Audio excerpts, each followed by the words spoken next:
हरे कृष्णा राधे राधे दोस्तों, आप सभी का मेरे इस YouTube चैनल में हार्दिक स्वागत है। दोस्तों, ज्येष्ठ के महीने में निर्जला एकादशी को सबसे उत्तम एकादशियों में से एक माना जाता है, जिसे कि भीमसेनी एकादशी भी कहा जाता है। यह सबसे बड़ी एकादशी मानी जाती है। अगर इस दिन निर्जला व्रत किया जाए, यानी कि बिना जल के रहा जाए, तो 24 यानी कि साल भर की 24 एकादशियों के बराबर पुण्य फल की प्राप्ति होती है और फिर दोबारा कोई एकादशी रखने की जरूरत भी नहीं रहती। अगर आप व्रत प्रारंभ करना चाहते हैं तो निर्जला एकादशी से भी एकादशी के व्रत प्रारंभ किए जा सकते हैं, जिससे कि भगवान श्री हरि जी की असीम कृपा की प्राप्ति होती है। इस दिन निर्जल व्रत रखकर भी व्रत किया जाता है और एक फलाहार व्रत और जलाहार करके भी व्रत किया जाता है।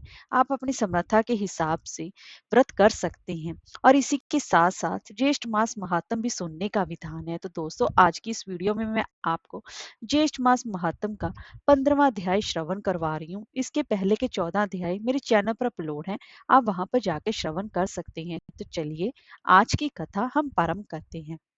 स्कंद जी कहने लगे कि हे ऋषियों, कपिल मुनि ने राजा सगर और ऋषि गणों से पूछा कि आप कौन हैं और कहां से आए हैं तथा मेरे पास आने का कारण क्या है। वे लोग कहने लगे कि भगवान, ये परम धर्मात्मा राजा सगर शोक और दुख से व्याप्त होकर आपके सामने गिरा है। इस राजा के दुख का कारण आप सुनिए। यदि आप सर्वज्ञ ज्ञाता है तो हे प्रभु, इस राजा सगर ने अपने 60,000 पुत्रों से युक्त होकर अश्वमेध यज्ञ को आरंभ किया और इसने संग्राम में इंद्र को भी जीत लिया।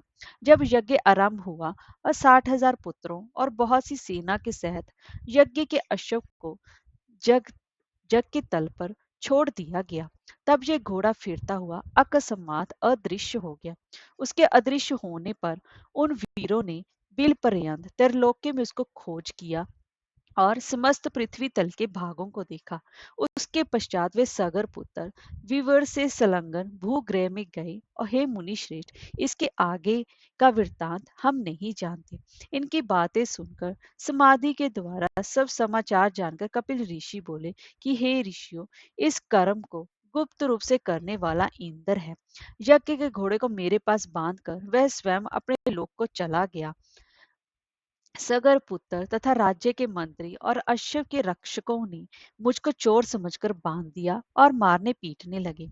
तदनंतर मेरी क्रोध अग्नि से सब सगर पुत्र आदि जल गए। मैंने उनको जानकर भस्म नहीं किया है। ऋषि श्रेष्ठ कपिल जी ने इस प्रकार कहकर अत्यंत दुख प्रकट करते हुए विलाप करके स्वयं अपने हाथों से राजा सगर को उठाकर अपने हाथ से उसके मुख कमल को पहुंचा और मधुर वचन बोले कि हे राजश्रेष्ठ, भय मत करो, तुम अपने राज्य को जाओ। तुम्हारा 100वां यज्ञ मेरे वरदान से पूर्ण हुआ। मेरे प्रताप से तुमको अवश्य ही महेंद्र पद मिलेगा। और इंद्र ने जो दुष्टता की है, उसकी दुष्ट बुद्धि के कारण अहिल्या में उसकी कामुक बुद्धि होगी और गौतम ऋषि के श्राप से वह परभग योनि से चिंतित होगा। इस प्रकार राजा सगर को वर और इंद्र को श्राप देकर फिर राजा सगर से बोले कि हे राजन, तुमको एक प्रिय पुत्र की प्राप्ति होगी और उससे सत्या नाम की श्रेष्ठ पुत्री होगी और उनसे बड़ा शूरवीर और सत्य पराक्रमी पुत्र भागीरथ नाम से विख्यात सूर्य कुल का भूषण उत्पन्न होगा। वह शस्त्र और अस्त्र विद्या में कुशल, नीतिमान, सत्यवान और पवित्र आचरण वाला होगा। वह समस्त पृथ्वी को जीतकर अति दुष्कर तप करेगा। तप के प्रभाव से गंगा जी को स्वर्ग से अपने पितरों के उद्धार के लिए लाएगा। उस गंगा जी के दिव्य जल बिंदु के स्पर्श से आपके पुत्र दिव्य देहधारी हो जाएंगे और तुम्हारे साथ विष्णु मंदिर बैकुंठ लोक को जाएंगे। पृथ्वी पर राजा भागीरथ से लाई जाने वाली श्री गंगा जी भागीरथ के नाम से प्रसिद्ध होगी। महात्मा कपिल ऋषि जी के वचन सुनकर राजा सगर ने कपिल देव जी का ऋतविजों के साथ पूजन किया और नमस्कार करके अपने नगर को वापिस आ गए। इसके पश्चात बड़े कष्ट के साथ कुछ समय बीतने पर एक अच्छे दिन मुहूर्त में सती सुभगा को पुत्र उत्पन्न हुआ। अनेक गुणों से युक्त दूसरे जयंत इंद्र के पुत्र के समान था। वशिष्ठ ऋषि जी ने आकर उस पुत्र का जात कर्म आदि संस्कार किया। उसके जन्म के समय गोदान तथा अनेकों और दूसरे दान देकर अन्य जनों को वस्त्र धन आदि देकर प्रसन्न किया गया।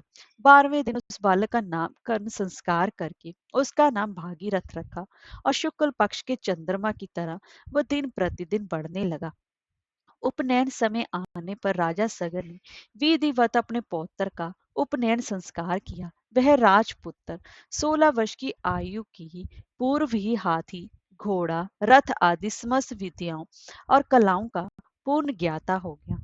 उसको समस्त गुणों से पूर्ण राज्य भार को सहन करने में समर्थ महान तेजस्वी जानकर तथा मंत्रियों के साथ विचार करके उस सुजन्मा भागीरथ को राज्य दे दिया गया। राजा भागीरथ अपने पितामह का राज्य पाकर समस्त भूमंडल पृथ्वी का पुत्रवत वह पालन करने लगे। इसीलिए इस ज्येष्ठ मास में ज्यादा से ज्यादा श्री हरि जी की कृपा पाने के लिए गंगा स्नान करना चाहिए, जो कि सबसे उत्तम माना जाता है। इससे श्री हरि जी की कृपा की प्राप्ति होती है। हरे कृष्णा, राधे राधे।